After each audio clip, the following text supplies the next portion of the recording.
तो बिल्कुल पिछले लेक्चर्स की तरह पहले हमें ये देखना पड़ेगा कि हमने इस लेक्चर में या आज के यूनिट में क्या क्या कुछ डिस्कस करना है। हमारे जो लर्निंग ऑब्जेक्टिव्स हैं उसके सिलसिले में हम लोगों ने वर्क डिस्कस करना है, एनर्जी की टाइप्स यानी kinetic energy and potential energy discuss करनी है, inter conversion of kinetic energy and potential energy discuss करना है, पावर को हम देखेंगे ऑफ कोर्स, और फिर सर्कुलर मोशन के सिलसिले में एंगुलर डिस्प्लेसमेंट जिसमें रेडियन भी आ जाता है, एंगुलर वेलोसिटी और एंगुलर एक्सेलरेशन भी डिस्कस करेंगे। Relation between v and omega यानी लीनियर वेलोसिटी और एंगुलर वेलोसिटीज के दरमियान का रिलेशनशिप डिस्कस करना है, सेंट्रीपिटल फोर्स डिस्कस करनी है और लास्टली जियोस्टेशनरी सैटेलाइट्स डिस्कस करना है। सो अपना काम शुरू करते हैं। सबसे पहला हमारा जो कॉन्सेप्ट है वो है वर्क का। When a force acts on a body such that it covers some distance in direction of force, the work is done। यानी जब भी कोई फोर्स किसी जिस्म पे लगे और वो जिस्म फोर्स की ही डायरेक्शन में कोई डिस्टेंस कवर करे तो हम क्या कहते हैं, क्या हुआ है, वर्क हुआ है। सवाल पैदा होता है इसका फॉर्मूला क्या है, तो उसके लिए एक डायग्राम ध्यान से देखें। एक्स एक्सिस वाई एक्सिस, एक जिस्म पर से ये एक फोर्स लग रही है जो एक्स एक्सिस से कौन सा एंगल बना रही है, थीटा, जिसके नतीजे में वो जिस्म क्या कर रहा है, एक डी डिस्टेंस या डिस्प्लेसमेंट कवर कर रहा है। अब अगर मैं फोर्स के टॉप से एक परपेंडिकुलर ड्रॉ करूं तो फोर्स के दो कंपोनेंट्स बन जाएंगे। ये वाला कंपोनेंट कौन सा होगा, एफ एक्स या एफ कॉस थीटा, और ये वाला कंपोनेंट कौन सा होगा, एफ वाई या एफ साइन थीटा। और मुझे बताने की जरूरत नहीं है कि डिस्प्लेसमेंट किस एक्सिस के लॉन्ग हो रही है, एक्स एक्सिस के लॉन्ग हो रही है, तो डिस्प्लेसमेंट करवाने का बायस ये कंपोनेंट होगा, ये नहीं। तो बाय डेफिनेशन वर्क किसके बराबर होता है, force into displacement. No work वैसे का वैसा, फोर्स की जगह क्या लिखा जाएगा, एफ कॉस थीटा, डिस्प्लेसमेंट की जगह क्या लिखा जाएगा, डी, और वो फॉर्मूला बन गया जो आपने अपनी रूटीन की क्लासेस में पढ़ा हुआ है, एफ डी कॉस थीटा, कि जिसको आप वेक्टोरियल फॉर्म में dot product of force and displacement भी लिख सकते हैं, एफ डॉट डी भी लिखा जा सकता है। इसके यूनिट्स क्या होंगे जी, सिस्टम इंटरनेशनल में वर्क के यूनिट्स न्यूटन मीटर होते हैं कि जिनको जूल भी कहा जाता है।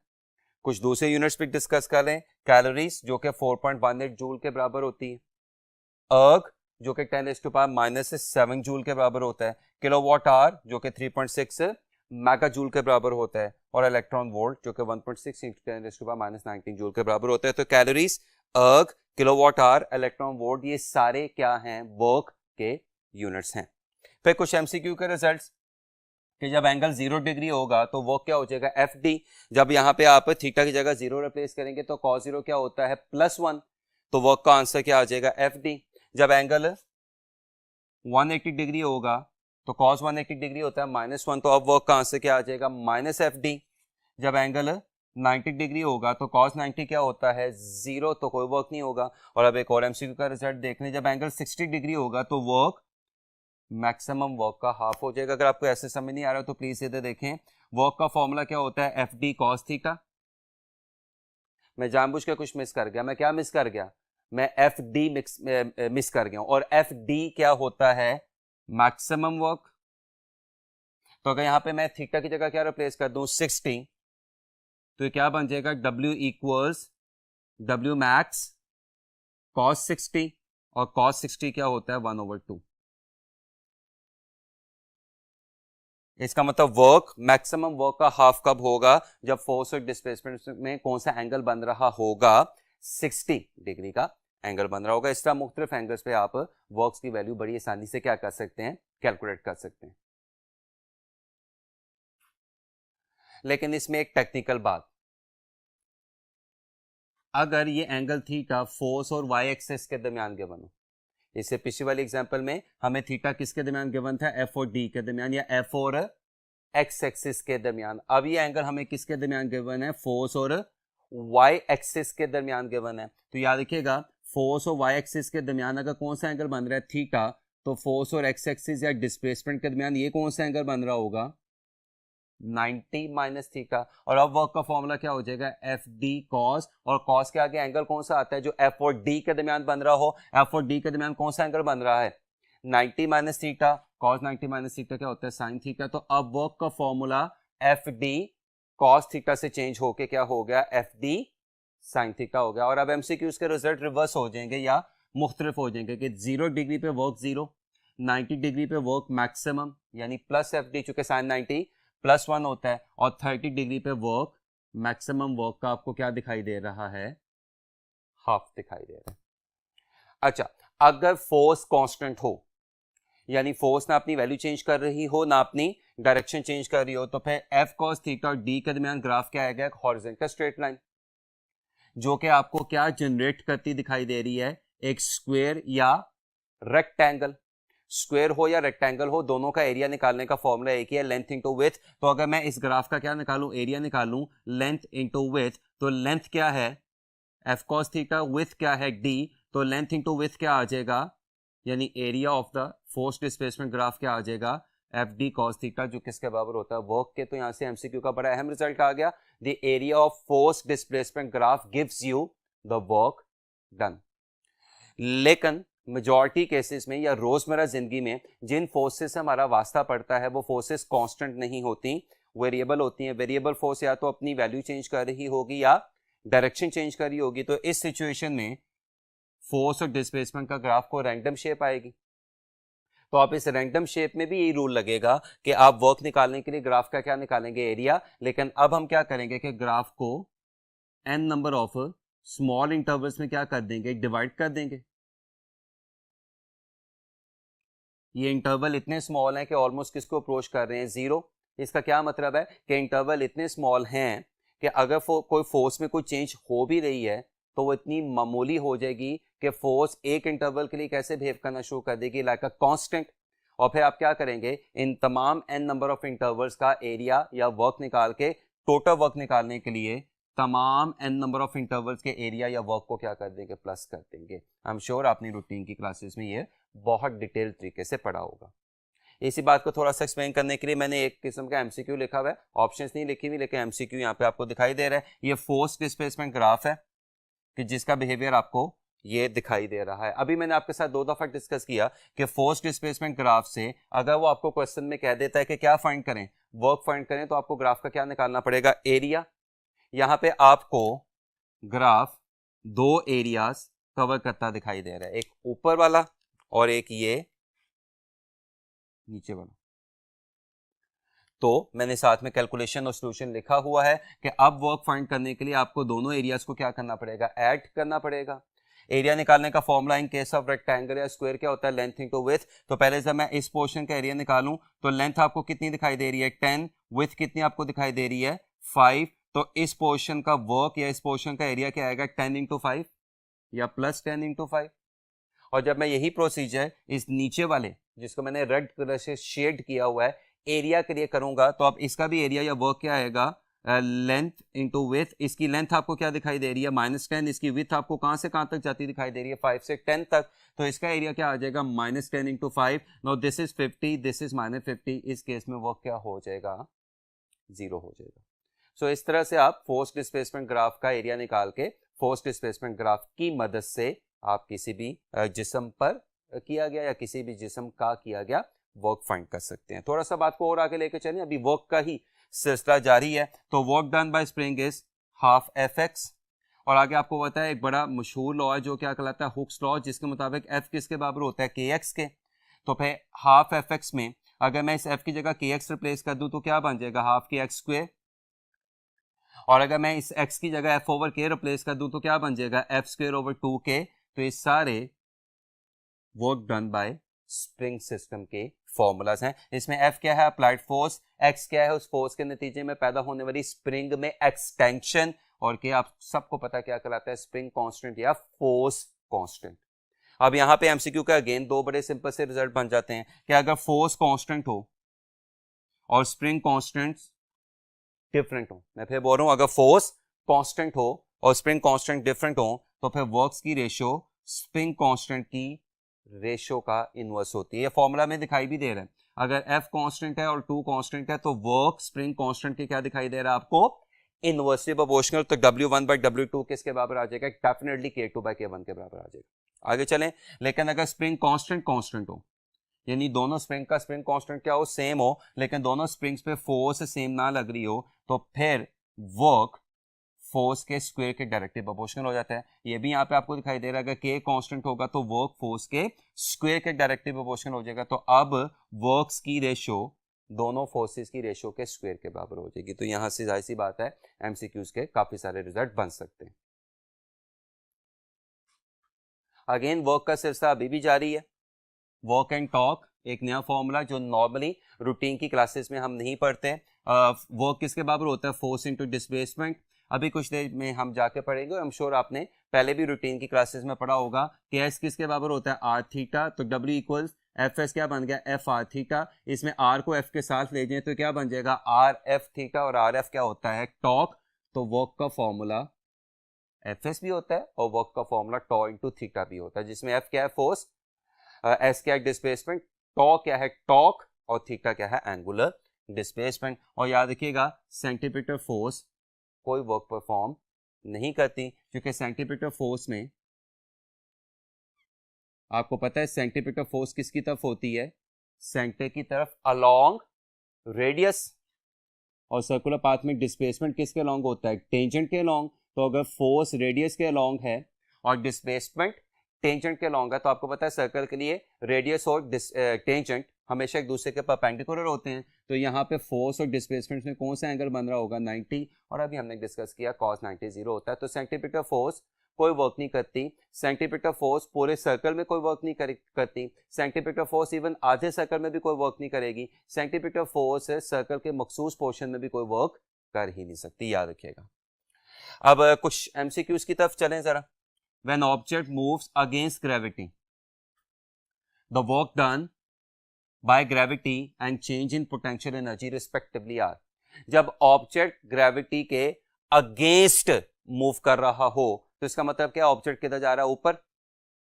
जब ऑब्जेक्ट ऊपर जा रहा होगा तो उसकी हाइट में क्या हो रहा होगा? इजाफा। पोटेंशियल एनर्जी का फॉर्मूला रिकॉल करें, mgh। तो जब हाइट में इजाफा होगा तो पोटेंशियल एनर्जी में भी इजाफा होगा। लेकिन ऑब्जेक्ट ग्रेविटी से कैसे मूव कर रहा है? ऑपोजिट। नो, इस सिचुएशन में ऑब्जेक्ट किधर जा रहा है? ऊपर को। ग्रेविटी किधर लग रही है? नीचे को। तो एंगल क्या बनेगा? 180। और अभी आपके साथ डिस्कस किया कि 180 पे वर्क नेगेटिव हो जाता है। तो जब कोई ऑब्जेक्ट ग्रेविटी के अगेंस्ट मूव कर रहा है तो टेक्निकली किधर जा रहा है? ऊपर। और ऊपर जाते हुए ऑब्जेक्ट की पोटेंशियल एनर्जी में इजाफा होता है, लेकिन ग्रेविटी का उस पर किया गया वर्क नेगेटिव होता है। तो आपने दो अल्फाज तलाश करने हैं कि वर्क डन नेगेटिव होगा और पोटेंशियल एनर्जी इंक्रीज करेगी, यानी नेगेटिव एंड इंक्रीजेस। तो नेगेटिव और इंक्रीजेस मुझे किस में दिखाई दे रहा है? डेल्टा में। अच्छा, अगर यही ऑब्जेक्ट ऊपर जाने की बजाय किधर आ रहा होता है? नीचे आ रहा होता, तो हमें हाथ से मुझे बताने की जरूरत नहीं है, लेकिन चलें फॉर्मेलिटी पूरी कर लेते हैं। अगर यही ऑब्जेक्ट ऊपर जाने की बजाय नीचे आ रहा होता तो अब ग्रेविटी का वर्क पॉजिटिव होना था और अब पोटेंशियल एनर्जी में कमी होनी थी, चूंकि हाइट अब कम हो रही है। तो आप एक एमसीक्यू से दो एमसीक्यू इस तरह से बना सकते हैं। नेक्स्ट प्लीज देखिएगा, विच of the following is not a non conservative force. इनमें से कौन सी फोर्स नॉन कंजर्वेटिव नहीं है?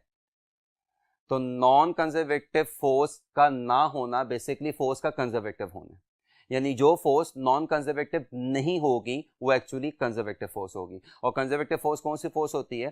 कि जिसमें ए किया गया काम रास्ते पे डिपेंड नहीं करता, बी क्लोज पाथ में वर्क जीरो होता है, like electric force, like gravitational force. आपके इस एमसीक्यू का आंसर क्या होगा? डेल्टा। ये कंजर्वेटिव फोर्स है।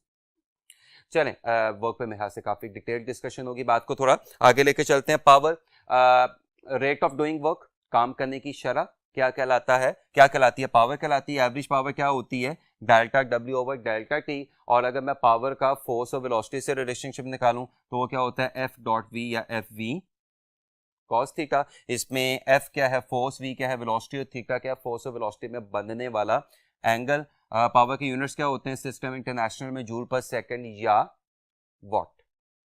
चलें, बात को फिर थोड़ा सा मजीद आगे लेके चलते हैं। एनर्जी, काम करने की सलाहियत क्या कहलाती है? एनर्जी कहलाती है। Ability to do work is known as energy. Energy की बहुत सारी टाइप्स होती हैं, light energy, heat energy, chemical energy, electrical energy, और एक टाइप कहलाती है मैकेनिकल एनर्जी। मैकेनिकल एनर्जी या तो मोशन की वजह से होती है या पोजीशन की वजह से होती है। अगर मैकेनिकल एनर्जी मोशन की वजह से होगी तो वो क्या कहलाएगी? काइनेटिक एनर्जी, कि जिसका एक फॉर्मूला क्या होता है? Half M we square. इसमें m क्या है? ऑब्जेक्ट की मास, v क्या है? ऑब्जेक्ट की स्पीड। या इसी फॉर्मूला को आप क्या कैसे लिख सकते हैं? p square over 2m। इसमें p क्या है? ऑब्जेक्ट का मोमेंटम, और m ऑफ कोर्स क्या है? ऑब्जेक्ट की मास। या इसी फॉर्मूला को आप क्या लिख सकते हैं? pv/2। कि जिसमें P अगेन क्या है, ऑब्जेक्ट का मोमेंटम, और V ऑब्जेक्ट की क्या है, स्पीड। सो मैंने अभी आपके साथ क्या डिस्कस किया, काम करने की सलाहियत, ability to do work is known as energy. Energy की बहुत सारी टाइप्स में से एक टाइप क्या कहलाती है, मैकेनिकल एनर्जी। मैकेनिकल एनर्जी या तो मोशन की वजह से होती है या पोजीशन की वजह से होती है। अगर मैकेनिकल एनर्जी मोशन की वजह से हो तो काइनेटिक एनर्जी कहलाती है। तीनों फॉर्मूलास आपके साथ मैंने डिस्कस कर दिए। और अगर मैकेनिकल एनर्जी पोजीशन की वजह से हो तो वो क्या कहलाती है, पोटेंशियल एनर्जी कहलाती है। इसकी आगे फर्दर बहुत सारी टाइप्स होती हैं, मसलन ग्रेविटेशनल पोटेंशियल एनर्जी हाइट की वजह से होती है, जिसका फॉर्मूला होता है mgh, m mass, g gravity या ग्रेविटेशनल एक्सेलरेशन, और h ऑब्जेक्ट का सरफेस ऑफ अर्थ से फासला। दूसरी इलास्टिक पोटेंशियल एनर्जी, जो कि किसी जिस्म में इलास्टिसिटी की वजह से होती है। स्प्रिंग के केस में इसका फॉर्मूला क्या होगा, हाफ के एक्स स्क्वायर, इसमें k क्या है, स्प्रिंग कांस्टेंट, और x क्या है, एक्सटेंशन। जबकि एक किस्म की इलास्टिक पोटेंशियल एनर्जी आपने सेकेंड ईयर में स्ट्रेन एनर्जी भी पढ़ी होगी, जो डिफॉर्म्ड ऑब्जेक्ट में पैदा होती है, कि जिसका फॉर्मूला क्या होता था, U equals half F delta L. F क्या है, अप्लाइड फोर्स, और डेल्टा एल क्या है, एक्सटेंशन। और इलेक्ट्रिक पोटेंशियल एनर्जी जो कि EV या QV होती है, इसमें E या Q क्या है, ऑब्जेक्ट का चार्ज, और V क्या है, वो पोटेंशियल डिफरेंस जिसके क्रॉस आप ऑब्जेक्ट को क्या करवा रहे हैं, एक्सेलरेट करवा रहे हैं।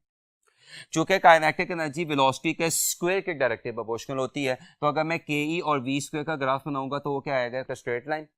लेकिन अगर मैं KE और V का ग्राफ बनाऊंगा तो चूंकि काइनेटिक एनर्जी वेलोसिटी के स्क्वायर के डायरेक्टली प्रोपोर्शनल होती है, तो आपको ग्राफ की शेप क्या दिखाई दे रही है, एक्सपोनेंशियली इंक्रीजिंग, कि जिसको पैराबोला भी कहा जाता है। एक बहुत अहम MCQ जो फ्रीक्वेंटली पूछा जाता है। हाँ, वैल्यूज क्या हो सकती हैं, तब्दील हो सकती हैं, लेकिन आई एम श्योर आपको जब ये MCQ समझ आ जाएगा तो मुख्तलिफ वैल्यूज के लिए आपको इसको करना इतना मसला नहीं होगा। If momentum of an object is increased by 20% then increase in kinetic energy is. एक ऑब्जेक्ट के मोमेंटम में 20% का इजाफा हुआ तो पता है उसकी काइनेटिक एनर्जी में कितना इजाफा होगा। अब इसको करने का एक तरीका देखें। फर्स्ट करें, इनिशियल मोमेंटम क्या था, 10, तो 10 का 20% क्या होता है, 2। तो जब मोमेंटम में 2% इजाफा हो रहा है, इसका मतलब मोमेंटम 10 से बढ़ के क्या हो गया, 12। आप कोई भी वैल्यू ले सकते हैं। मसलन इनिशियल मोमेंटम था 100, तो फाइनल क्या हो जाएगा, 120। तो आप कोई भी अपनी मर्जी की वैल्यू ले सकते हैं। मैं फिर बोल रहा हूँ, इनिशियल मोमेंटम क्या था, 10, तो फाइनल मोमेंटम क्या हो गया, 12। अब आप सबको पता है काइनेटिक एनर्जी मोमेंटम के स्क्वायर के डायरेक्टली प्रोपोर्शनल है। नाउ परसेंटेज निकालने का तरीका, final minus initial over initial into 100। और चूंकि काइनेटिक एनर्जी मोमेंटम के स्क्वायर के डायरेक्टली प्रोपोर्शनल है, तो फाइनल काइनेटिक एनर्जी की जगह क्या आ जाएगा, फाइनल मोमेंटम का स्क्वायर। इनिशियल काइनेटिक एनर्जी की जगह क्या आ जाएगा, इनिशियल मोमेंटम का स्क्वायर। इनिशियल काइनेटिक एनर्जी की जगह क्या आ जाएगा, नीचे भी इनिशियल मोमेंटम का square multiply by 100। Value replace करें, percentage increasing kinetic energy. Final momentum कितना था, 12, तो 12 का स्क्वायर। इनिशियल मोमेंटम कितना था, 10, तो 10 का स्क्वायर। इनिशियल मोमेंटम कितना था, 10, तो 10 का स्क्वायर इंटू 100। 10 का स्क्वायर क्या हो गया, 100, और ये 100 क्या हो गया, कैंसल। 12 का स्क्वायर हो गया 144 माइनस 100, 44%। बेटा एक तो ये तरीका था इसको सॉल्व करने का, एक इसका ऑल्टरनेटिव मेथड भी है कि percentage change in kinetic energy is equal to 2 times percentage change in momentum plus minus N square, जबकि एन क्या है, percentage change in momentum over 10। अब बच्चा यहाँ पे सवाल ही कहता है वाई प्लस माइनस, तो जाहिर सी बात है अगर इंक्रीज हो रहा होगा तो प्लस आएगा, अगर डिक्रीज हो रहा होगा तो माइनस आएगा। अब इस MCQ को इस फॉर्मूला से करें, प्लीज ध्यान से देखिएगा। एन क्या था, percentage change in momentum over 10। No please, N equals percentage change कितनी आ रही थी मोमेंटम में, 20 ओवर 10, तो एन क्या आ गया, 2। और अब जरा इस फॉर्मूला को देखिएगा जरा, percentage change in kinetic energy equals to percentage change in momentum कितना था, 20, इंक्रीज है तो प्लस एन का स्क्वायर मतलब 2 का स्क्वायर, 20 इंटू 2 40 प्लस 4 44%। और याद रखिएगा अगर इसी MCQ में इंक्रीज की जगह क्या आ जाए, डिक्रीज आ जाए, यानी क्वेश्चन क्या बन जाए, momentum of an object is decrease by 20%, तो अब यहाँ पे प्लस की जगह क्या आ जाएगा, माइनस। और अब 40 माइनस 4 का आंसर क्या आएगा, 36। आपके इसी MCQ का आंसर होगा 36।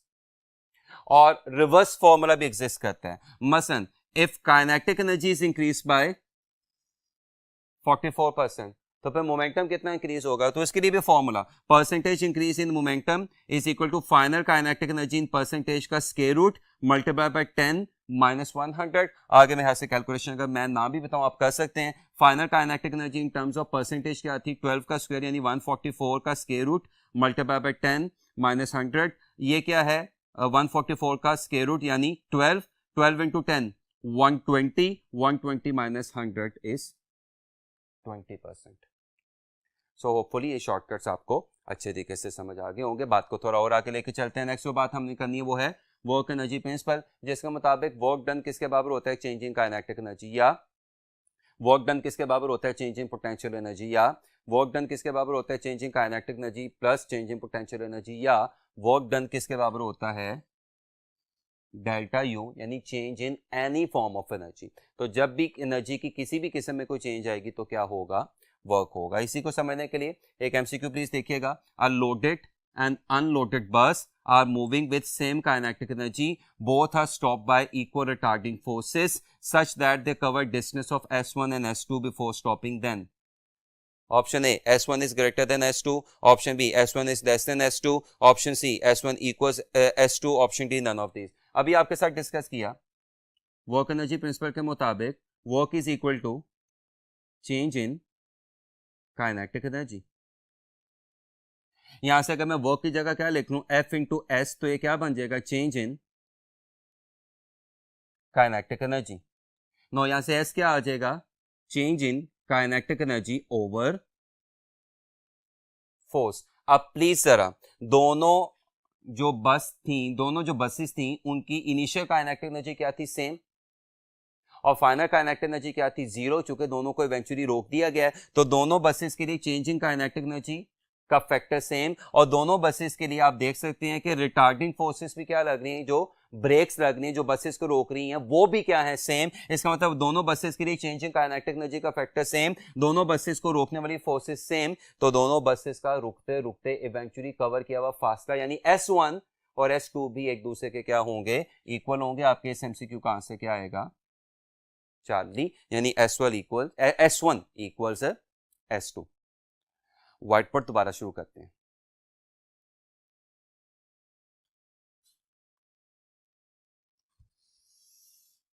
जी स्टूडेंट्स, जो नेक्स्ट बात हम लोगों ने करनी है वो है inter conversion of kinetic energy and potential energy. बड़ा फेमस रिजल्ट, बहुत सिंपल सा आर्टिकल, और आपको याद होगा कि ये रूटीन की क्लासेस में काफ़ी अहम लॉन्ग क्वेश्चन भी बनता था, लेकिन यहाँ पे हमने इसको एमसीक्यू के पॉइंट ऑफ व्यू से ही देखना है। एक ऑब्जेक्ट है, यह एक ऑब्जेक्ट होता था जो किसी पर्टिकुलर हाइट पर रेस्ट हालत में होता था। तो उस सिचुएशन में ऑब्जेक्ट के पास सिर्फ क्या मौजूद होती थी, ग्रेविटेशनल पोटेंशियल एनर्जी। अच्छा, जो ही उस ऑब्जेक्ट को रिलीज किया जाता था वो नीचे गिरना शुरू हो जाता था विद कॉन्टिन्यूसली इंक्रीजिंग स्पीड। नतीजतन उसकी हाइट में कमी आना शुरू होगी, स्पीड में इजाफा होना शुरू हो गया, तो पोटेंशियल एनर्जी कम होना शुरू हो जाएगी और काइनेटिक एनर्जी ज़्यादा होना शुरू हो जाएगी। और आप मुख्तलिफ पॉइंट्स पे कैलकुलेशन करके साबित करते थे कि टॉप पे एनर्जी सिर्फ पोटेंशियल एनर्जी होती थी, जबकि बॉटम पे जहाँ पे वो ऑब्जेक्ट ज़मीन को हिट कर रहा है वहाँ पे एनर्जी सिर्फ काइनेटिक एनर्जी हुआ करती थी, जबकि दरमियान में एनर्जी दोनों एनर्जीज की वजह से होती थी। तो इस पूरी मोशन के दौरान आप एक बड़ा सिंपल सा रिजल्ट फाइंड करते थे कि इस पूरी मोशन के दौरान loss of potential energy is equal to gain in kinetic energy, यानी जितनी पोटेंशियल एनर्जी लॉस हो रही होगी उतनी ही काइनेटिक एनर्जी गेन हो रही होगी। इसका मतलब टोटल एनर्जी हमेशा क्या रहती है, कांस्टेंट रहती है। और यहीं से एक बड़ा मशहूर law of conservation of energy निकलता था, या इस केस में law of conservation of mechanical energy निकल रहा है। लॉस इन पोटेंशियल एनर्जी का formula mg h1 minus h2। h1 क्या है, इनिशियल हाइट, h2 क्या है, final height, is equal to gain in kinetic energy which is half M v2 square minus v1 square. v2 क्या है, final velocity, और v1 क्या है, initial velocity. लेकिन ये रिजल्ट कब आता था, जब आप एयर फ्रिक्शन को अपनी कैलकुलेशन में शामिल नहीं करते थे। जब आप एयर फ्रिक्शन को अपनी कैलकुलेशन में शामिल करें, यानी ये रिजल्ट कब था, in absence of air friction. और ये रिजल्ट जो मैं लिखने लगा हूं ये इन प्रेजेंस ऑफ एयर फ्रिक्शन है। तो आइडियल केस में जब कोई एयर फ्रिक्शन ना हो तो सारी की सारी पोटेंशियल एनर्जी किस में कन्वर्ट होनी चाहिए, काइनेटिक एनर्जी में। लेकिन प्रैक्टिकली हमें पता है कि एयर फ्रिक्शन तो खत्म हो नहीं सकती, लिहाजा गिरता हुआ ऑब्जेक्ट अपनी पोटेंशियल एनर्जी का कुछ हिस्सा किस में लॉस कर जाता है, फ्रिक्शन में लॉस कर जाता है। लिहाजा अब इक्वेशन क्या बनेगी, in presence of air friction loss in potential energy is equal to gain in kinetic energy plus some amount of work used against air friction और some amount of energy lost against air friction, बल्कि मुझे यूं कहना चाहिए some amount of potential energy lost against air friction, और इसको मुख्तसर यूं भी लिखा जा सकता है जिसमें mgh क्या है, loss of potential energy, half mv square क्या है, गेन इन काइनेटिक एनर्जी, और fh में f क्या है, frictional force, air frictional force, और h क्या है, वो हाइट, जितने हाइट के थ्रू ऑब्जेक्ट गिरा है, और fh क्या है, एनर्जी लॉस अगेंस्ट फ्रिक्शन। तो यहाँ पे भी इवन आपको law of conservation of energy hold करता दिखाई दे रहा है कि ओवरऑल एनर्जी हर सिचुएशन में क्या रहती है, कांस्टेंट रहती है। Remember law of conservation of energy की मशहूर statement, energy can never be created nor it can be destroyed, it can be transformed into one type, from one type into another type, and overall energy remains constant. ये law of conservation of energy. चलें आगे बात को थोड़ा सा लेके चलते हैं और अब अपनी रोटेशनल डायनामिक्स या एंगुलर डायनामिक्स की तरफ आते हैं, जिसमें हमने सबसे पहली चीज क्या देखनी है, एंगुलर डिस्प्लेसमेंट। अच्छा फर्स्ट करें, मेरे पास एक ऑब्जेक्ट है जो इनिशियली कहां पे था, पॉइंट ए पे, वो पहले से क्या कर रहा था, किसी सर्कुलर पाथ में मूव कर रहा था, और सर्कुलर पाथ का रेडियस क्या था, r, और जब हमने उसको ऑब्जर्व करना शुरू किया तो वो कहां से पास कर रहा था, पॉइंट ए से। यानी अब शायद आपको जुमले समझ आए कि ऑब्जेक्ट पहले से सर्कुलर पाथ में मूव कर रहा है, लेकिन जब हमने इस मूव करते हुए घूमते हुए ऑब्जेक्ट को ऑब्जर्व करना शुरू किया तो इसकी इनिशियल पोजीशन क्या थी, ए। डेल्टा टी टाइम के बाद ये एस डिस्टेंस कवर करके कहां पे चला गया, पॉइंट बी पे चला गया, सच दैट कि ए से बी तक जाते हुए इसने डिस्टेंस कितना कवर किया, मैंने अभी आपको बताया एस, और ए से बी तक जाते हुए इसने एंगल कितना कवर किया, theta. Then this theta is known as angular displacement. ये एक वेक्टर क्वांटिटी है लेकिन स्मॉल एंगल्स तक। याद रखिएगा एंगुलर डिस्प्लेसमेंट 10 डिग्री तक वेक्टर रहता है। मैं फिर बोल रहा हूं एंगुलर डिस्प्लेसमेंट 10 यानी 10 डिग्री तक वेक्टर रहता है। 10 डिग्री के बाद ये vector law of addition follow करना क्या कर देता है, बंद कर देता है, तो ये वेक्टर नहीं रहता। दैट इज व्हाई जुमला आपकी बुक में भी लिखा हुआ है कि angular displacement is a vector quantity for small values only, और स्मॉल वैल्यूज कितनी है मैं बार बार बता चुका हूं, 10 डिग्री। आगे चलें, ये एक्सियल वेक्टर है, यानी हमेशा किसके अलोंग होता है, एक्सिस ऑफ रोटेशन के अलोंग होता है। Axis of rotation, remember axis of rotation क्या होता है,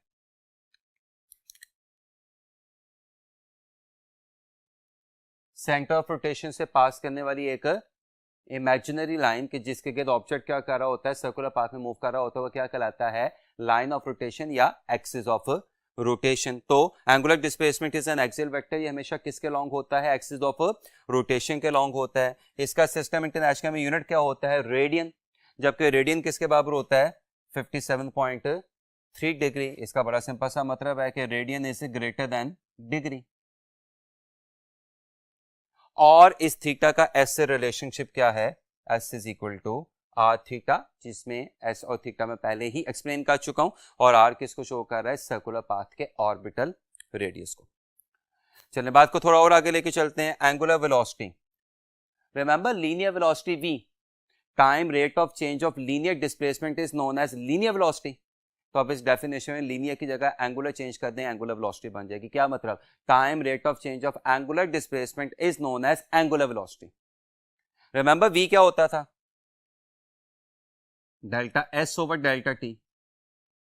चलिए इसको बोलने का तरीका फिर, time rate of change of linear displacement is known as linear velocity. तो अब आपको सिंपली इस लीनियर डिस्प्लेसमेंट s की जगह क्या रिप्लेस करना है, एंगुलर डिस्प्लेसमेंट थीटा। तो एक डेफिनेशन लीनियर वेलोसिटी से किस में चेंज हो जाएगी, एंगुलर वेलोसिटी में। तो इसका मतलब एंगुलर वेलोसिटी का फॉर्मूला क्या हुआ, omega equals delta theta over delta t. इसके सिस्टम इंटरनेशनल में यूनिट्स क्या होंगे, रेडियंस पर सेकंड। ये भी क्या है, एक एक्सियल वेक्टर है, किसके लॉन्ग होता है, एक्सिस ऑफ रोटेशन के लॉन्ग होता है, और इसका लीनियर वेलोसिटी से रिलेशनशिप क्या है, v इक्वल्स आर ओमेगा। जबकि ओमेगा क्या है, एंगुलर वेलोसिटी, v क्या है, लीनियर वेलोसिटी, और r क्या है, सर्कुलर पाथ का ऑर्बिटल रेडियस। बिल्कुल इसी तरह remember time rate of change of linear velocity is known as linear acceleration. तो time rate of change of angular velocity is known as angular acceleration. Alpha से represent होता है, किसके बराबर होता है, delta omega over delta t. इसके units क्या होंगे, रेडियन पर सेकंड स्क्वायर, ये भी क्या है एक्सियल वेक्टर है, किसके लॉन्ग होता है, एक्सिस ऑफ रोटेशन के लॉन्ग होता है, और इसका टेंजेंशियल या लीनियर एक्सेलरेशन से क्या रिलेशनशिप है, a equals R alpha. Remember ये r क्या है, radius of the circle, alpha क्या है, एंगुलर एक्सेलरेशन, और a क्या है, टेंजेंशियल एक्सेलरेशन। ये सेंटीमीटर एक्सेलरेशन नहीं है, a क्या है, टेंजेंशियल एक्सेलरेशन। इन सारी डेफिनेशंस और इन relationships s is equal to R theta, v is equal to R omega, a is equal to R alpha से अब इक्वेशन ऑफ मोशंस भी आपको चेंज होती दिखाई दे रही हैं। मतलब first equation of linear motion क्या थी, v f equals v i plus a t, तो first equation of angular motion क्या हो जाएगी, omega f equals omega i plus alpha t. इसी तरह second equation of motion s equals v i t plus half a t square, किस में change होगी, theta equals omega i t plus half alpha t square. और third equation of linear motion two s equals v f square minus v i square, किस में change होगी, two alpha theta equals omega f square minus omega square. Even basic laws भी आपको change होते दिखाई दे रहे हैं, work is equal to f s या work is equal to tau theta. Remember linear displacement का एनालॉगस कौन, एंगुलर डिस्प्लेसमेंट, यानी एस का एनालॉगस कौन, थीटा, और फोर्स का एनालॉगस कौन, टॉक। इसी तरह P is equal to F V, किस में चेंज हो गया, पी इक्वल्स टॉ ओमेगा। इसी तरह even Newton second law of motion आपको चेंज होता दिखाई दे रहा है, एफ इक्वल्स एम ए, किस में चेंज हो गया, tau equals I alpha. This is Newton second law of linear motion and this is famously known as Newton second law of angular या सर्कुलर या रोटेशनल मोशन। अब यहां पे मैं कुछ वक्त निकाल के, कि इससे पहले कि मैं सेंटीमीटर फोर्स आपके साथ डिस्कस करूं, कुछ तरतीब से आपके साथ बातें डिस्कस करना चाहता हूं, क्योंकि अक्सर बच्चे यहाँ पे कंफ्यूज हो जाते हैं। सर्कुलर मोशन के लिए एक्सेलरेशंस की तीन पॉसिबल टाइप्स हो सकती हैं। मैं फिर बोल रहा हूं, सर्कुलर मोशन के लिए एक्सेलरेशंस की तीन पॉसिबल टाइप्स हो सकती हैं। पहली टाइप क्या कहलाती है, रेडियल एक्सेलरेशन। अगर ये रेडियल एक्सेलरेशन है तो ये किसके अलोंग होगा, रेडियस के अलोंग होगा। इसके पैदा होने की वजह वेलोसिटी का चेंज होना है, यानी डायरेक्शन का चेंज होना है। यानी रेडियल एक्सेलरेशन की पैदा होने की वजह किसी जिस्म का सर्कुलर पाथ में घूमते हुए अपनी डायरेक्शन क्या करना है, चेंज करना है। यानी रेडियल एक्सेलरेशन पैदा होने की वजह वेलोसिटी का डायरेक्शन चेंज होना है। यानी रेडियल एक्सेलरेशन क्यों पैदा होता है, वेलोसिटी की डायरेक्शन में चेंज की वजह से। रिमेंबर मैंने स्पीड का वर्ड यूज नहीं किया, रिमेंबर मैंने मैग्नीट्यूड का वर्ड नहीं यूज किया। मैं बार बार किस पे एम्फसाइज कर रहा हूं, इसलिए मैं बार बार बोल रहा हूं ताकि आपको समझ आ जाए। रेडियल एक्सेलरेशन के पैदा होने की वजह वेलोसिटी की डायरेक्शन का चेंज होना है, और ये कॉमनली सेंटीमीटर एक्सेलरेशन कहलाता है। जी बिल्कुल, यानी जिसको आप पहले क्या कहते थे, सेंटीमीटर एक्सेलरेशन कहते थे, वो एक्चुअली रेडियल एक्सेलरेशन है, कि जिसका फॉर्मूला आगे जाके हम एक दफा फिर रिकॉल भी कर देंगे, v स्क्वायर ओवर r होता है। सर्कुलर मोशन में दूसरी तरह का एक्सेलरेशन क्या कहलाता है, एक्सियल एक्सेलरेशन।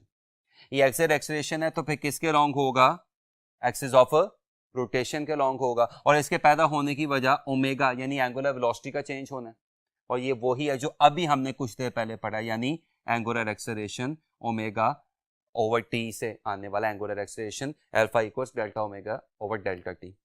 जबकि तीसरी किस्म का एक्सेलरेशन कहलाता है टेंजेंशियल एक्सेलरेशन। अगर टेंजेंशियल एक्सेलरेशन है तो ये किसके लॉन्ग होगा, टेंजेंट के लॉन्ग होगा, और इसके पैदा होने की वजह सर्कुलर पाथ में स्पीड का चेंज होना है। आई रिपीट, इसके पैदा होने की वजह सर्कुलर पाथ में स्पीड का चेंज होना है। और ये वही लीनियर एक्सेलरेशन है जो आपने लीनियर डायनामिक्स में पढ़ा था, जो किसके बराबर होता है, delta we over delta T. So hopefully अब आपको अच्छे तरीके से समझ आ गई होगी कि ये ए बेसिकली टेंजेंशियल एक्सेलरेशन है, ये अल्फा बेसिकली एक्सियल एक्सेलरेशन है। अब शायद आपको ए इक्वल्स आर अल्फा अच्छे तरीके से समझ आ गया होगा। तो सर्कुलर मोशन में कितनी तरह के एक्सेलरेशन हो सकते हैं, मैंने डिस्कस कर दिया। सर्कुलर मोशन में एक्सेलरेशन कितनी तरह के हो सकते हैं, तीन, लेकिन वेलोसिटीज कितनी तरह की होती हैं, सिर्फ दो। पहली टेंजेंशियल वेलोसिटी, अगर टेंजेंशियल वेलोसिटी है तो ये किसके लॉन्ग होगी, टेंजेंट के लॉन्ग होगी, और ये वही v है जो आपने लीनियर फिजिक्स में पढ़ी हुई है, rate of change of linear displacement. और दूसरी वेलोसिटी क्या कहलाती है, एक्सियल वेलोसिटी। अगर ये एक्सियल वेलोसिटी है तो ये किसके लॉन्ग होगी, एक्सिस ऑफ रोटेशन के लॉन्ग होगी, और वही है जो अभी हमने कुछ देर पहले पढ़ी है, कि जिसको हम एंगुलर वेलोसिटी ओमेगा भी कहते हैं, जो किसके बराबर होती है, delta theta over delta T. तो आई रिपीट, सर्कुलर मोशन में कितनी तरह के एक्सेलरेशन हो सकते हैं, तीन। रेडियल एक्सेलरेशन जो कि बेसिकली सेंटीमीटर एक्सेलरेशन होता है, रेडियस के अलॉन्ग होता है, और इसके पैदा होने की वजह वेलोसिटी की डायरेक्शन का चेंज होना है। एक्सियल एक्सेलरेशन जो एक्सिस ऑफ रोटेशन के अलॉन्ग होता है, और इसके पैदा होने की वजह एंगुलर वेलोसिटी ओमेगा का चेंज होना है, और इसको एंगुलर एक्सेलरेशन भी कहते हैं। रेडियल एक्सेलरेशन को सेंटीमीटर एक्सेलरेशन कहते हैं, और एक्सियल एक्सेलरेशन को एंगुलर एक्सेलरेशन कहते हैं। और टेंजेंशियल एक्सेलरेशन ये वही लीनियर एक्सेलरेशन है जो टेंजेंट के अलॉन्ग होता है, उसके पैदा होने की वजह स्पीड का चेंज होना है, और ये वही लीनियर एक्सेलरेशन है जो आपने लीनियर फिजिक्स में पढ़ा हुआ है, delta we over delta T. लेकिन सर्कुलर मोशन में वेलोसिटीज की कितनी टाइप होती हैं? दो, टेंजेंशियल वेलोसिटी या लीनियर वेलोसिटी या वी, जो कि किसके अलॉन्ग होती है? टेंजेंट के along, rate of change of linear displacement. और एंगुलर वेलोसिटी या एक्सियल वेलोसिटी या ओमेगा, जो किसके अलॉन्ग होती है? एक्सिस ऑफ रोटेशन के अलॉन्ग, और rate of change of angular displacement. Next जो चीज हम लोगों ने देखनी है वो है सेंट्रीपिटल फोर्स। ये वो फोर्स होती है जो किसी भी जिस्म को सर्कुलर पाथ में घुमाती है या सर्कुलर पाथ में घुमाने की कोशिश कर रही होती है। इसका फॉर्मूला क्या होता है? न्यूटन सेकंड लॉ के मुताबिक Fc इक्वल्स ma। इसमें Fc क्या है? सेंट्रीपिटल फोर्स, m क्या है? मास, और ac क्या है? Centripetal acceleration. और सेंट्रीपिटल एक्सेलरेशन या रेडियल एक्सेलरेशन किसके बराबर होता है? v के ओवर r। तो यहाँ से सेंट्रीपिटल फोर्स का फॉर्मूला आ गया, बड़ा मशहूर फॉर्मूला। इसमें m क्या है? ऑब्जेक्ट की मास। इसमें v क्या है? वो स्पीड कि जिससे ऑब्जेक्ट सर्कुलर पाथ में मूव कर रहा है, कि जिसका रेडियस क्या है? Small r। आप सबको पता है v किसके बराबर होता है? r omega. तो जब मैं यहाँ पे v की जगह r ओमेगा रिप्लेस करूंगा तो फॉर्मूला क्या बन जाएगा? m r omega square. आप सबको पता है कि ओमेगा किसके बराबर होता है? 2 पाई बाई टी या 2 पाई f। तो अगर ओमेगा 2 पाई f है तो ओमेगा स्क्वायर क्या होगा? 4 पाई स्क्वायर f स्क्वायर। तो ये फॉर्मूला यूं भी लिखा जा सकता है, फॉर्मूला यूं भी लिखा जा सकता है। यहां पे अक्सर बच्चा सवाल करता है कि ये पहला फॉर्मूला हमें क्या बता रहा है? कि सेंटीमीटर फोर्स रेडियस के इनवर्सली प्रोपोर्शनल है, और दूसरा फॉर्मूला हमें क्या बता रहा है? कि सेंटीमीटर फोर्स रेडियस के डायरेक्टली प्रोपोर्शनल है। तो कौन सा फॉर्मूला सही होगा? इस पर डिपेंड करेगा क्या कांस्टेंट गिवन है। अगर वेलोसिटी कांस्टेंट गिवन है, स्पीड कांस्टेंट गिवन है, तो फिर ये फॉर्मूला लगेगा जिसके मुताबिक सेंटीमीटर फोर्स ऑर्बिटल रेडियस के इनवर्सली प्रोपोर्शनल है। लेकिन अगर एंगुलर वेलोसिटी या एंगुलर स्पीड या ओमेगा कांस्टेंट गिवन है, तो फिर ये फॉर्मूला लगेगा जिसके मुताबिक सेंटीमीटर फोर्स ऑर्बिटल रेडियस के डायरेक्टली प्रोपोर्शनल होती है। सेंटीमीटर फोर्स कोई वर्क नहीं कर सकती, सेंटीमीटर फोर्स कोई टॉर्क नहीं पैदा कर सकती, सेंटीमीटर फोर्स स्पीड नहीं चेंज कर सकती, काइनेटिक एनर्जी नहीं चेंज कर सकती, यानी चेंज इन काइनेटिक एनर्जी या चेंज इन एनर्जी जीरो है, यानी सेंटीमीटर फोर्स एनर्जी चेंज नहीं कर सकती। तो सवाल पैदा होता है क्या है? कुछ कर भी सकती है? जी बिल्कुल, सेंटीमीटर फोर्स डायरेक्शन चेंज कर सकती है, वेलोसिटी चेंज कर सकती है, चूंकि वेलोसिटी वेक्टर क्वांटिटी है। जब वेक्टर की डायरेक्शन चेंज हो रही होगी तो वेक्टर भी चेंज हो रहा होगा। मोमेंटम चेंज कर सकती है, इंपल्स पैदा कर सकती है। मैं फिर बोल रहा हूँ, सेंटीमीटर फोर्स वर्क परफॉर्म नहीं कर सकती, टॉर्क एग्जीक्यूट नहीं कर सकती, एनर्जी चेंज नहीं कर सकती, लेकिन सेंटीमीटर फोर्स डायरेक्शन चेंज कर सकती है, वेलोसिटी चेंज कर सकती है, मोमेंटम चेंज कर सकती है। यानी सेंटीमीटर फोर्स क्या पैदा कर सकती है? इंपल्स पैदा कर सकती है। अब अगेन इससे पहले कि मैं अपने लास्ट आर्टिकल की तरफ जाऊं, उसके बाद हम पास पेपर्स के कुछ एमसीक्यू देखें। एक बहुत अहम कॉन्सेप्ट, फर्स्ट करें, मेरे पास एक ऑब्जेक्ट है जिसकी मास थी m, वो एक धागे के साथ बंधा हुआ था, और मैं उस धागे को पकड़ के ऑब्जेक्ट को हॉरिजॉन्टल सर्कल में घुमा रहा हूं, यूं हॉरिजॉन्टल सर्कल में घुमा रहा हूं। तो इस सिचुएशन में सेंटीमीटर फोर्स कौन प्रोवाइड कर रही होगी? धागे में पैदा होने वाली टेंशन। मैं फिर बोल रहा हूं, इस सिचुएशन में सेंटीमीटर फोर्स कौन प्रोवाइड कर रही होगी? धागे में पैदा होने वाली टेंशन। और इस सिचुएशन में सेंटीमीटर फोर्स या टेंशन हर जगह पे क्या रहेगी? mv square over r।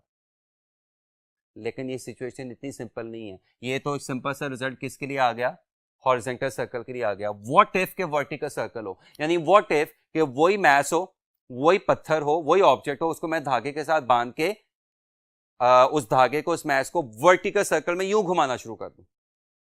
तो वर्टिकल सर्कल में याद रखिएगा, हर जगह पे टेंशन सेम नहीं होती। वर्टिकल सर्कल में बॉटम पे टेंशन मैक्सिमम होती है, और मैक्सिमम टेंशन का फॉर्मूला क्या होता है? mv square over r plus mg।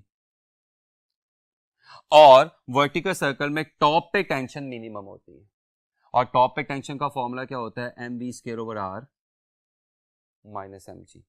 जबकि हॉरिजॉन्टल पोजीशंस पे tension mv square over r वाली शक्ल ही मेंटेन रखती है। एक बात। दूसरी बात, वर्टिकल सर्कल में हर जगह पे वेलोसिटी निकालने का भी फॉर्मूला होगा, और हर जगह पे वेलोसिटी का भी आंसर क्या होगा, मुख्तलिफ होगा। ये फॉर्मूला है v equal square root 3gr minus 2gr cos theta. इसमें g क्या है, gravitational acceleration, that is 9.8 metre पर सेकंड स्क्वायर, और इसमें r क्या है, सर्कुलर पाथ का रेडियस। और इसमें थीटा क्या है, theta is angle between weight and tension. Please, ये w वर्क नहीं है, w वेट है। Theta is the angle between weight and tension. अभी करके देख लेते हैं। मसलन टॉप पे टेंशन किधर को है, नीचे की तरफ, वेट भी किधर को है, नीचे की तरफ। तो टॉप पे टेंशन और वेट, अच्छा टॉप का मतलब क्या है कि ये circular path, vertical circular path में घूमता हुआ ऑब्जेक्ट कहां पे पहुंच गया, हाईएस्ट पॉइंट पे पहुंच गया। तो हाईएस्ट पॉइंट पे टेंशन और वेट दोनों की डायरेक्शन क्या है, सेम, यानी दोनों में एंगल कितना बन रहा है, 0। अब अगर मैं यहां पे क्या रिप्लेस करूं, 0, तो cos 0 क्या हो जाएगा, 1, तो क्या बनेगा 3gr माइनस 2gr। तो टॉप पे वेलोसिटी क्या होगी, square root gr, which is minimum velocity. तो याद रखिएगा, टॉप पे सिर्फ टेंशन ही मिनिमम नहीं होती, टॉप पे वेलोसिटी भी मिनिमम हो जाती है। व्हाट इफ के मैं बॉटम पे डिस्कशन करूं।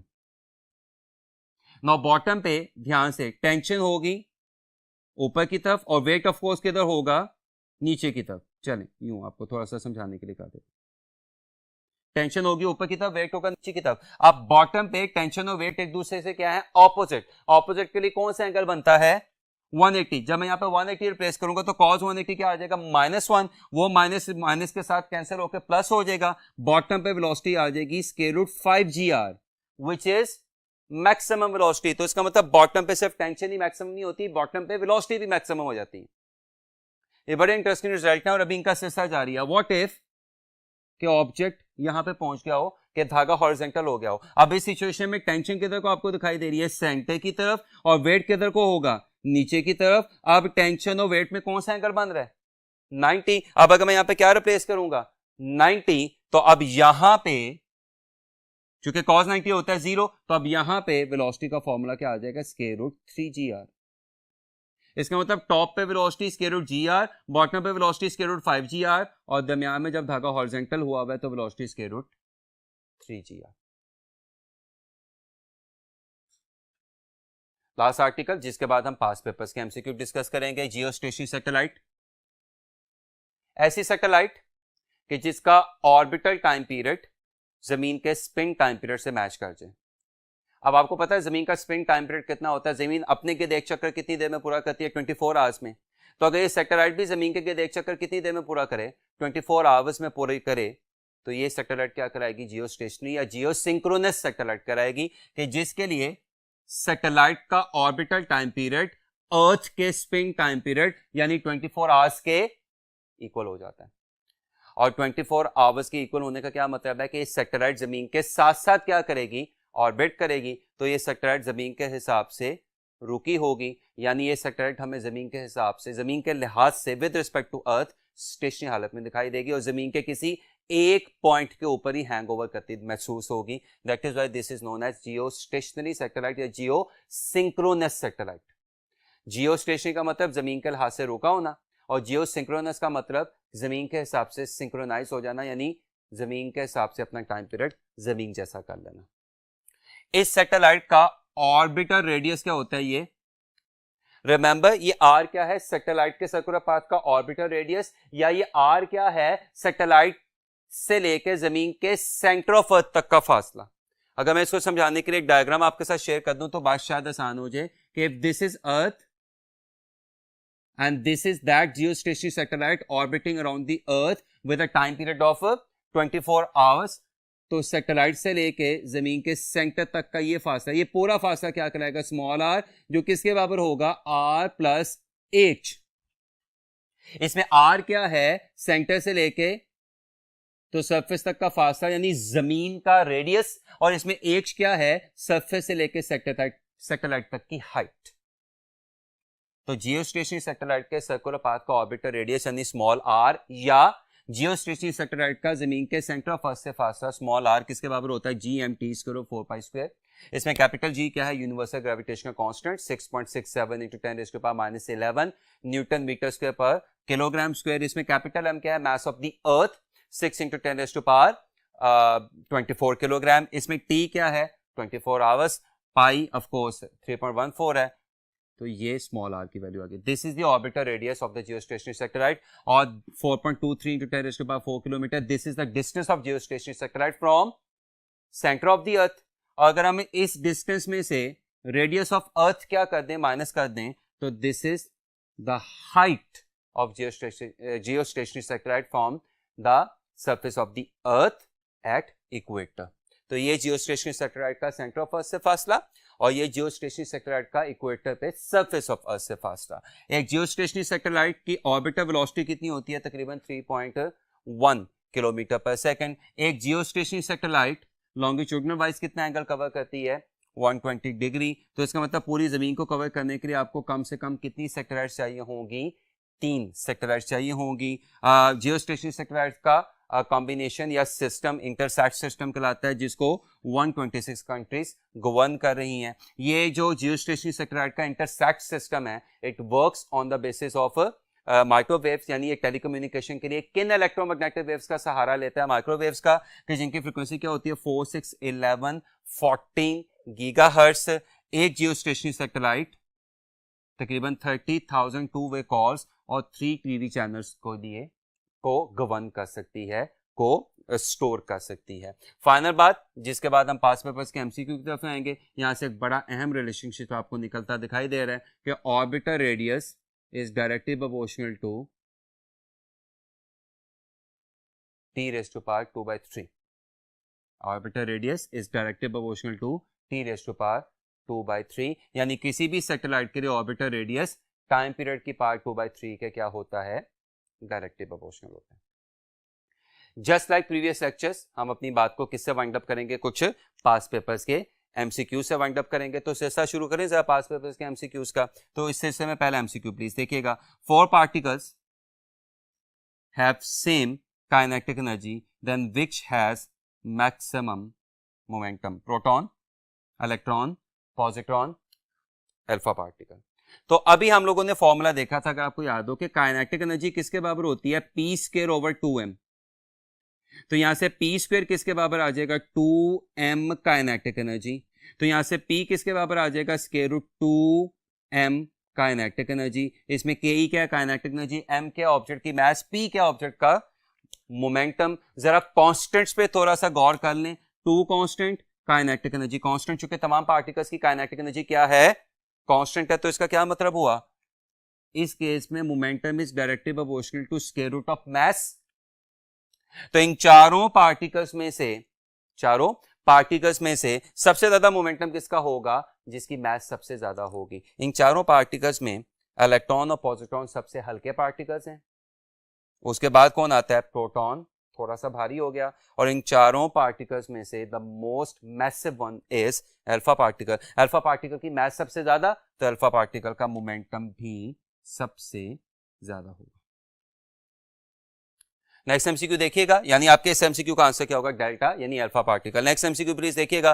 Work done is equal to, again book की लाइंस, और अगर आपने बुक ध्यान से पढ़ी हो, लेक्चर ध्यान से सुने हो, तो बड़ी आसानी से हासिल होने वाले नंबर हैं. Work done is equal to change in kinetic energy, change in potential energy, change in electropotential energy. अभी कुछ देर पहले मैंने आपके साथ डिस्कस किया वर्क एनर्जी प्रिंसिपल, कि जिसके मुताबिक वर्क डन किसके बराबर होता है, change in any sort of energy. तो चेंज इन काइनेटिक एनर्जी भी आ सकती है, चेंज इन पोटेंशियल एनर्जी भी आ सकती है, चेंज इन इलेक्ट्रोपोटेंशियल एनर्जी भी आ सकती है, चेंज इन हीट एनर्जी भी आ सकती है, चेंज इन इंटरनल एनर्जी भी आ सकती है, एंड सो. इतनी एग्जांपल्स हैं कि मैं एग्जांपल देता जाऊंगा तो लेक्चर खत्म हो जाएगा, मेरी एग्जांपल्स नहीं खत्म होगी. So to put it up in a very easy way, आपके एमसीक्यू का आंसर क्या होगा, एनी ऑफ दीज, यानी डेल्टा.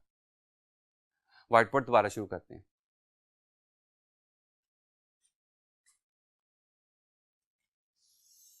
पास पेपर्स के एमसीक्यूज को डिस्कस करने का सिलसिला जारी रखते हैं. ऐसे unit of potential energy is, energy और वर्क के यूनिट सेम होते हैं, और इसका मतलब पोटेंशियल एनर्जी के भी वही यूनिट होंगे, काइनेटिक एनर्जी के भी वही यूनिट होंगे, हीट एनर्जी के भी वही यूनिट होंगे, इंटरनल एनर्जी के भी वही यूनिट होंगे, एंड सो ऑन. लेकिन उससे सवाल में क्या कहा हुआ है, एसआई यूनिट्स ऑफ. तो याद रखिएगा, पोटेंशियल एनर्जी के जो एसआई यूनिट्स होते हैं, सिस्टम इंटरनेशनल में यूनिट्स होते हैं, वो न्यूटन मीटर या जूल होते हैं. आपके एमसीक्यू का आंसर क्या आएगा, चार्ली।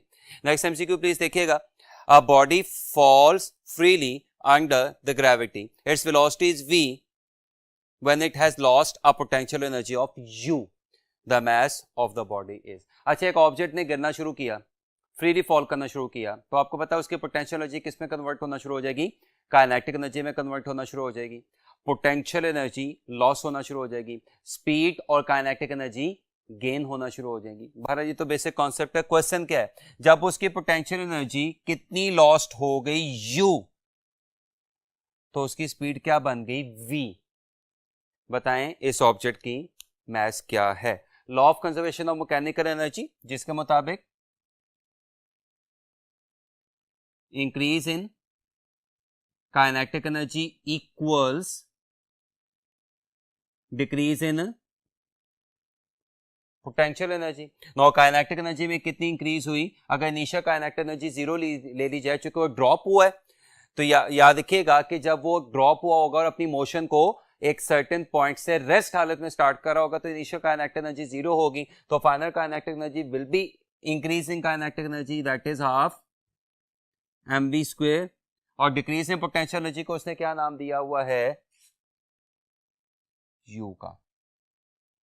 तो यहां से हमने मास की वैल्यू निकालनी है, 2 को उधर ले जाएं, तो 2 उधर जाके u से मल्टीप्लाई हो जाएगा और v स्क्वायर इधर आके 2u से डिवाइड हो जाएगा, तो मास ऑफ द ऑब्जेक्ट क्या आ गई, 2u ओवर v स्क्वायर, और ये आपको किस ऑप्शन में दिखाई दे रहा है, अल्फा ऑप्शन में दिखाई दे रहा है। होपफुली ये एमसीक्यू आपको समझ आ गया होगा, इसमें से वीक टेक्निकल बात है। काइनेटिक एनर्जी का फॉर्मूला वही है जो आपने पहले पढ़ा हुआ, हाफ mv स्क्वायर, बस पोटेंशियल एनर्जी के लॉस को उसने बताते हो क्या नाम दे दिया है, u का नाम दे दिया, बाकी तो सिंपल कैलकुलेशंस हैं। सो आपके इस एमसीक्यू का आंसर क्या होगा, अल्फा। नेक्स्ट एमसीक्यू प्लीज देखिएगा, a force of 10 newton acts on a body and body moves 10 metre displacement perpendicular to the force work done by the force on the body is. सबसे अहम जुमला इस MCQ में, बल्कि जुमला नहीं कहना चाहिए, सबसे अहम वर्ड इस एमसीक्यू में कौन सा है, परपेंडिकुलर। और इससे एमसीक्यू जुबानी भी हो सकता है, लेकिन बाज़ दफ़ा ज़बानी नहीं समझ आती कि क्या हो रहा क्या नहीं हो रहा, तो वर्क का सिंपल सा formula F D cos theta, F क्या है फोर्स, डी क्या है डिस्प्लेसमेंट, और कॉस के आगे एंगल क्या आ जाएगा, परपेंडिकुलर का मतलब 90, और कॉस 90 क्या होता है, 0 होता है, कोई वर्क नहीं होगा। आपके इस एमसीक्यू का आंसर क्या आएगा, चार्ली, यानी 0।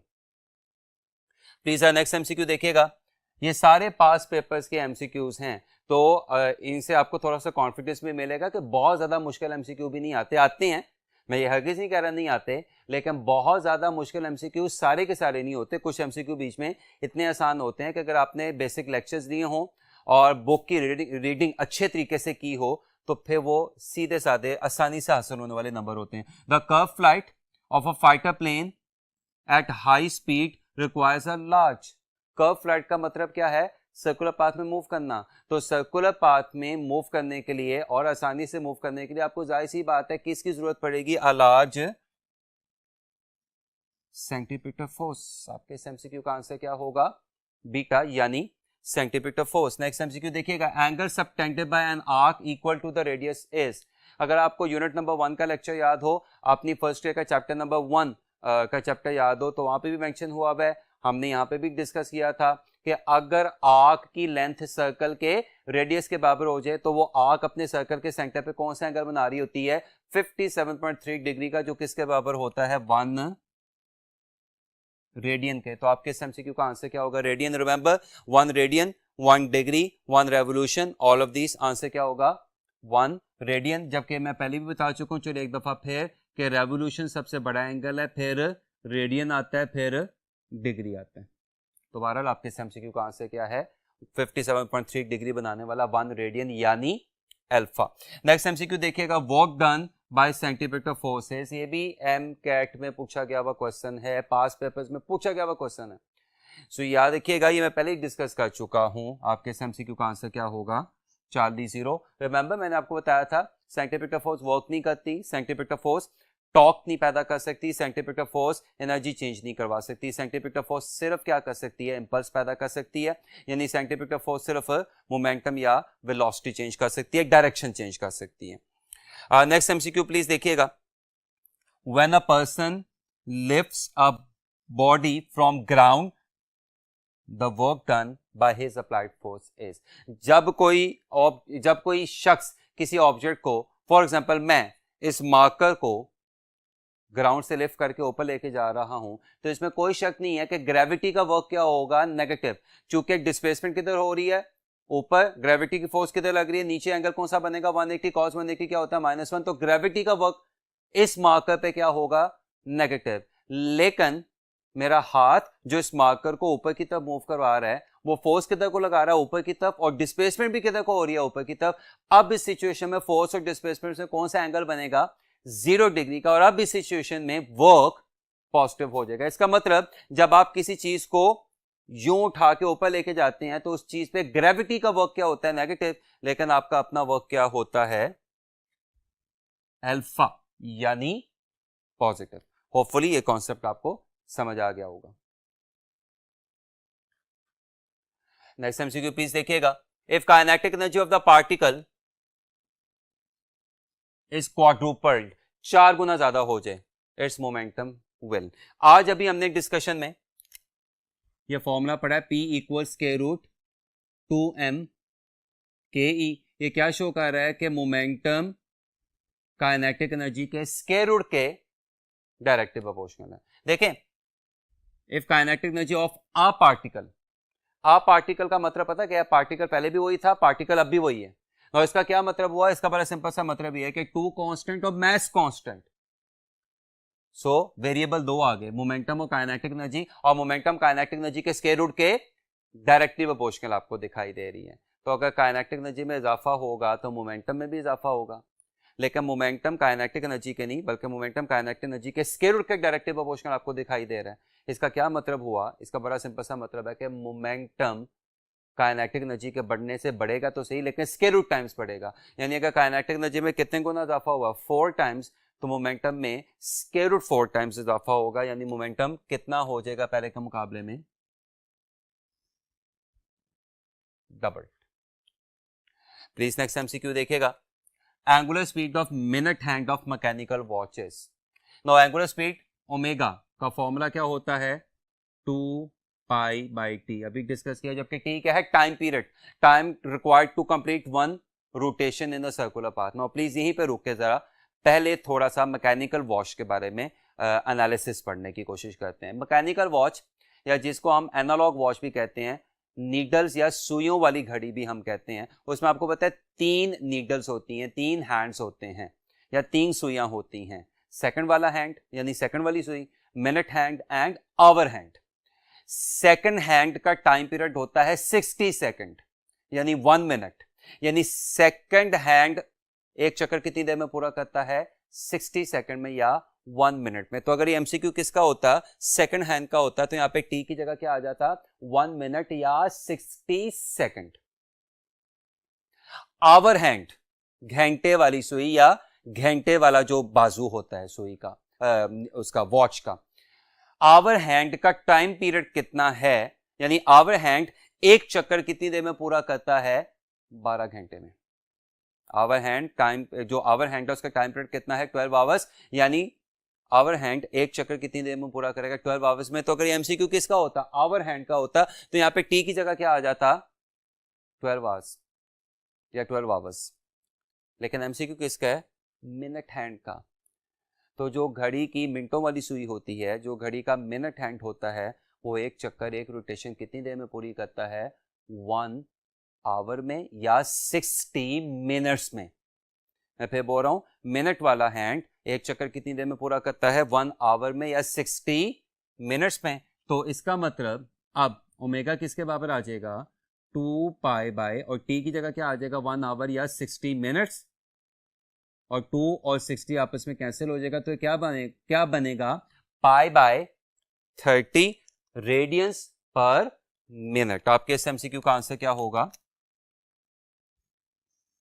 अल्फा, पाई बाय 30 रेडियंस पर minute. Now please next MCQ देखिएगा. A force F stops a body of mass m moving with velocity v in a distance s. The force required to stop a body of double the mass moving with the double the velocity in same distance is 2f, 6f, 4f, 8f. Now जब please ध्यान से देखिएगा. Newton second law of motion F equals ma.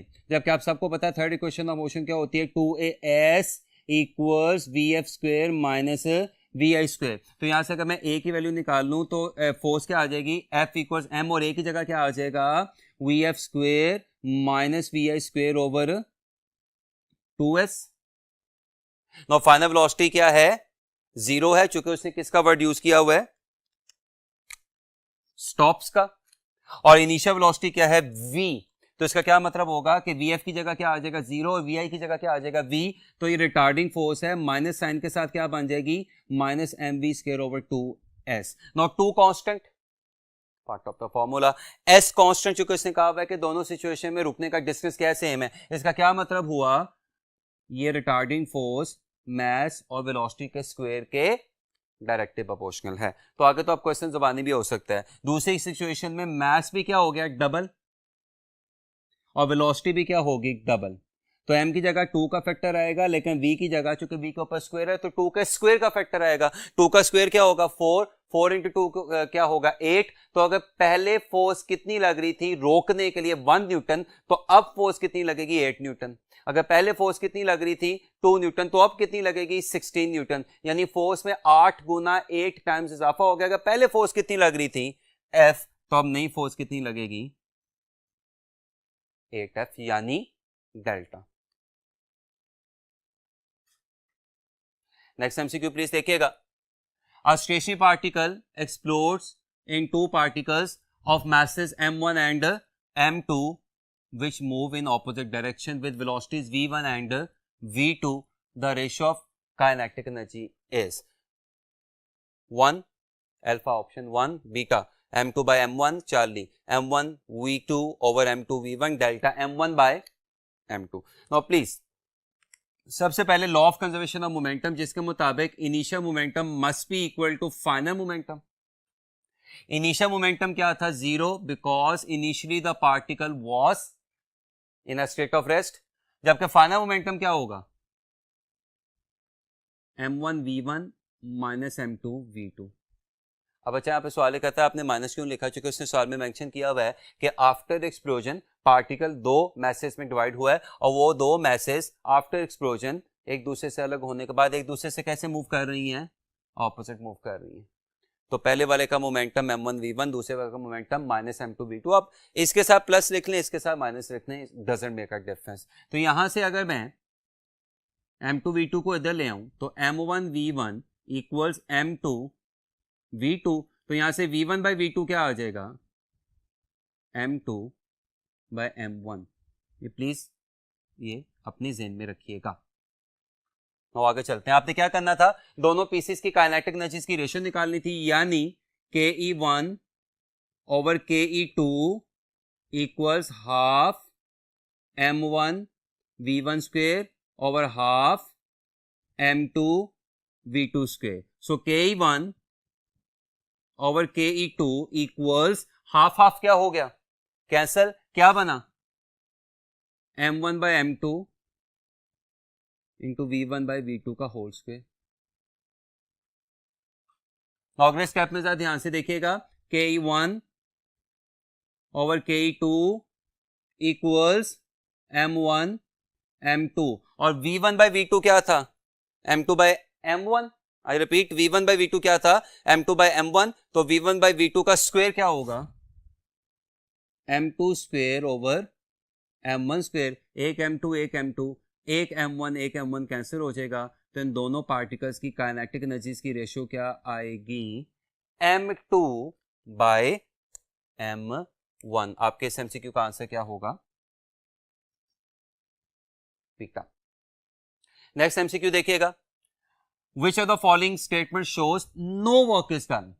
इनमें से कौन सी statement किसी work का ना होना शो कर रही है. Alpha, pushing a car to start it moving. Beta, writing an essay on page. Charlie, lifting the weights. Delta, moon orbiting around the earth. तो मैं यहां से आंसर तो आपको पता चल गया, लेकिन चलिए एक एक ऑप्शन देख लें। अल्फा क्या है? Pushing a car to start it moving. जब आप एक गाड़ी को जो कि इग्निशन से ऑन नहीं हो रही, स्टार्ट करने के लिए धक्का लगा रहे होते हैं, पुश कर रहे होते हैं, तो आप बकायदा गाड़ी पे फोर्स लगा के उसको क्या करवा रहे हैं? डिस्प्लेसमेंट करवा रहे हैं, तो वर्क हो रहा होगा। राइट, अल्फा में वर्क हो रहा है। Beta, writing an essay on page. तो जब आप पेज पे ऐसे लिख रहे होते हैं तो आप बेसिकली पेन पे फोर्स लगा रहे हैं, वो पेन बकायदा पेज पे क्या कर रहा होता है? डिस्प्लेसमेंट कवर कर रहा होता है, तो इसमें भी वर्क होगा। Charlie, lifting the weights. इसमें तो मुझे बताने की जरूरत नहीं है कि आपको ग्रेविटी के अगेंस्ट वर्क करना पड़ रहा है, एमजीएच रिकॉल करें। आपके इस एमसीक्यू का आंसर क्या होगा? Delta, moon orbiting around the अर्थ। चूंकि चांद जमीन के गिर्द सर्कुलर पाथ में मूव कर रहे हैं ऑलमोस्ट, और कौन सी फोर्स है जो चांद को जमीन के गिर्द घुमा रही है?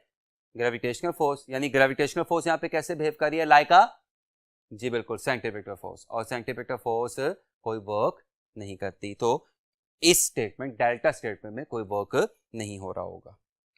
और लास्ट एमसीक्यू से अपनी बात को वाइंड अप करते हैं। Which of the following accelerations is responsible for production of torque? A, a c यानी सेंट्रीपिटल एक्सेलरेशन, जिसको रेडियल एक्सेलरेशन भी कहा जाता है। बी, अल्फा यानी एंगुलर एक्सेलरेशन की, जिसको एक्सियल एक्सेलरेशन भी कहा जाता है। चार्ली, टेंजेंशियल या linear acceleration. Delta, both B and C. Now please, torque कब एग्जिस्ट करेगा? जब अल्फा एग्जिस्ट करेगा। रिमेंबर, टॉर्क किसके बराबर होता है? I alpha. तो टॉर्क कब नॉन जीरो होगा, या टॉर्क कब पैदा होगा, या टॉर्क कब एग्जिस्ट करेगा, या टॉर्क कब प्रोड्यूस होगा? जब अल्फा प्रोड्यूस होगा। अल्फा कब प्रोड्यूस होगा? जब डेल्टा ओमेगा एग्जिस्ट कर रहा हो। यानी अल्फा कब प्रोड्यूस हो रहा होगा? जब ओमेगा चेंज हो रहा होगा। ओमेगा कब चेंज होगा?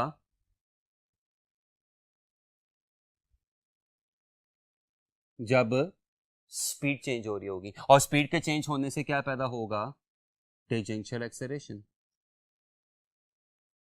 नहीं समझ आया? चलिए उल्टा चलते हैं, उल्टा जुमला बोलना शुरू हो जाते हैं। अगर स्पीड चेंज होगी तो टेंजेंशियल एक्सेलरेशन पैदा होगा, कि जिसकी वजह से ओमेगा चेंज होने की वजह से अल्फा पैदा होगा, और अल्फा के पैदा होने की वजह से टॉर्क पैदा होगा। इसका मतलब टॉर्क के पैदा होने की वजह अल्फा का पैदा होना है, और अल्फा के पैदा होने की वजह टेंजेंशियल एक्सेलरेशन का प्रोड्यूस होना है। आपके इस एमसीक्यू का आंसर क्या होगा?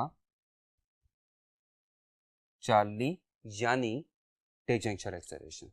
यानी टॉर्क के बनने की, या टॉर्क के प्रोड्यूस होने की, या टॉर्क के पैदा होने की असल वजह टेंजेंशियल एक्सेलरेशन का पैदा होना है, क्योंकि टेंजेंशियल एक्सेलरेशन ही आगे किसको पैदा करता है? एंगुलर एक्सेलरेशन अल्फा को पैदा करता है। साइकिल में 2 दफा आपके साथ डिस्कस कर चुका हूं कि टेंजेंशियल एक्सेलरेशन के पैदा होने का क्या मतलब है? स्पीड चेंज हो रही है। स्पीड के चेंज होने का क्या मतलब है? ओमेगा चेंज हो रहा है। ओमेगा के चेंज होने का क्या मतलब है? एंगुलर एक्सेलरेशन चेंज हो रहा है, प्रोड्यूस हो रहा है। और एंगुलर एक्सेलरेशन यानी अल्फा के प्रोड्यूस होने का क्या मतलब है? टॉर्क पैदा हो रहा है। तो टॉर्क के पैदा होने की वजह for the last time tangential acceleration. आपके एमसीक्यू का आंसर क्या होगा? चार्ली। होपफुली इन तमाम एमसीक्यू समेत आज का जो लेक्चर है वो आपको बहुत अच्छे तरीके से समझ आ गया होगा। अपना बहुत ज़्यादा ख्याल रखिएगा। अल्लाह हाफिज़।